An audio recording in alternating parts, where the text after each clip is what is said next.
حدیث پاک میں آتا ہے کہ جو آدمی فجر کے بعد سونے کا عادی ہو اللہ تعالیٰ اس کی یادداشت کو ختم کر دیتے ہیں۔ چنانچہ آپ تجربہ کریں کہ جن عورتوں کو فجر کے بعد سونے کی عادت ہو وہ بلکھڑ ہوتی ہیں، باتیں بھول جاتی ہیں، چیز رکھ کے بھول جاتی ہیں، کام کرنا تھا بھول جاتی ہیں، خاوند کو بات کہنی تھی بھول جاتی ہیں۔ یہ زیادہ بھولنے کی عادت عام طور پر فجر کے بعد سونے کی عادت کی وجہ سے ہے، کیونکہ حدیث پاک میں فرمایا گیا اور بعض روایات میں تو یہ بھی آیا کہ حلال رزق ان کے لیے تنگ کر دیا جاتا ہے، لہذا ان کو ادھر ادھر کا ملا جلا تو بہت کچھ مل جائے گا، حلال رزق کے دروازے بند کر دیے جائیں گے فجر کے بعد سونے والوں کے لیے۔ ہاں کوئی آدمی ایسا کہ جس کی ہے ہی ڈیوٹی رات کی، وہ اگر ساری رات جاگا فجر پڑھ کے سو گیا تو وہ اس بات سے خارج ہے۔ ہاں وہ اللہ والے جو راتوں کو جاگتے ہیں وہ عام طور پر اشراق کی نماز کے بعد پھر تھوڑی دیر آرام کرتے ہیں۔ اشراق کے بعد سونا بالکل ٹھیک ہے، بزرگوں کی عادت رہی ہے، مگر فجر اور اشراق کے درمیان حد الوسع نہیں سونا چاہیے، سوائے اس کے کہ رات کا حصہ انسان اتنا جاگے کہ اب یہ سوچے کہ نہیں سوؤں گا تو سارا دن مجھے کام کرنے کے اندر رکاوٹ ہوگی، پھر اس کی اجازت ہے۔ عام عادت نہیں بنانی چاہیے۔ دیکھا یہ گیا ہے کہ جن گھروں کے اندر کچھ کھانا پینا ہوتا ہے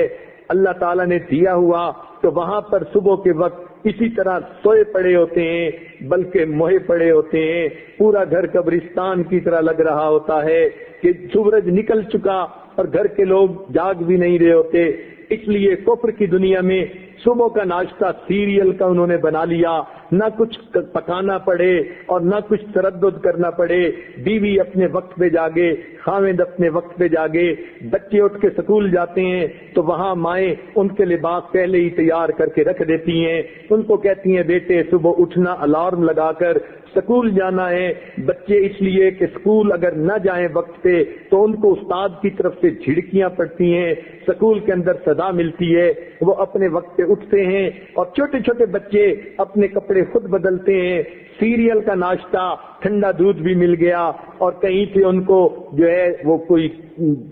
سیریل بھی مل گیا تو بچے یہی کھا کے چلے جاتے ہیں۔ تو کفر کی دنیا نے ناشتہ اس لیے آسان کر لیا تاکہ جاگنے کی تکلیف اٹھانی نہ پڑے۔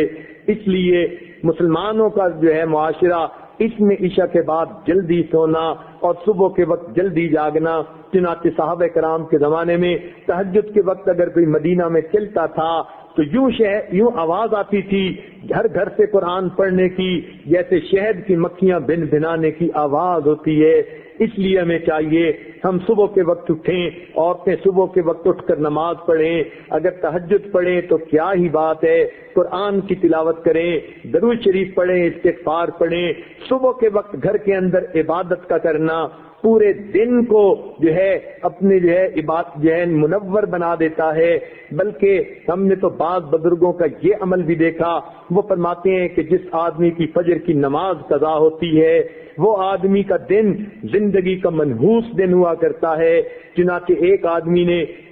قسم اٹھا لی کہ میں اپنی بیوی کو منحوس دن طلاق دوں گا۔ اب اسے سمجھ نہیں آتی تھی کہ میں قسم تو اٹھا بیٹھا، منحوس دن کون سا ہے؟ کسی فقیہ کے پاس گیا، انہوں نے فرمایا جس دن تمہاری فجر کی نماز قضا ہو جائے وہ تمہاری زندگی کا منحوس ترین دن ہے، تم اس دن یہ کام کر گزرتے ہو۔ بعض ایسے بزرگوں کو بھی دیکھا کہ جو وقت کے حاکم تھے مگر انہوں نے دستور بنایا ہوا تھا، وہ سوچتے تھے کہ جو آدمی فجر کی نماز وقت پہ پڑھ لیتا ہے حدیث پاک کے مطابق اللہ کی امان میں آ جاتا ہے، لہذا وہ حد جو ہے وہ جو سزائیں دینی ہوتی تھی تعزیرات کی وہ اس وقت تک نہیں دیتے تھے جب تک کہ یہ یقین نہ کر لیتے کہ آج اس نے فجر کی نماز نہیں پڑھی۔ اگر پڑھ لیتا تھا تو فجر دوست کو سزا دینا مؤخر کر دیتے تھے کہ اگر یہ اللہ کی امان میں آ گیا ہم کیوں اس کو سزا دیں۔ تو مسلمانوں کے نزدیک تو فجر کے وقت جاگنا اتنا اہم ہے،